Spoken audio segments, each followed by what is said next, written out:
আমার সোনার ধন নয়, ধর্ষকদের ঠাঁই নয়, ধর্ষকের শাস্তি, যোগ্য নেতা পাইছি ভাই, পীর সাহেব সর্বনাশ। গুরুত্বপূর্ণ বক্তব্য রাখবেন ইসলামী ছাত্র আন্দোলন বাংলাদেশ বাঙালিপাড়া উপজেলা শাখার সংগ্রামী সাধারণ সম্পাদক মোহাম্মদ গোলাম রাব্বি। সেই বোন আসিয়া আজকে ধর্ষিত হচ্ছে, এর বিচার নিয়ে আমাদের আজকে রাজপথে নামতে হচ্ছে। এই লজ্জা নিয়ে আমরা আর এই দেশে থাকতে চাই না।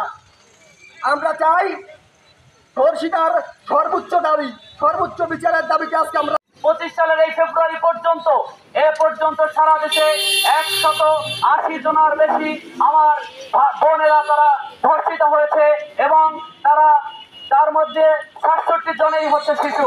আমরা দেখেছি গত কিছুদিন পূর্বে মাগুরার আমার বোন 8 বছরের বাচ্চা কন্যা সন্তান আসিয়াকে নরপিশাচ দর্শকরা কিভাবে দর্শন করেছে এবং তাকে কিভাবে নির্যাতন করেছে।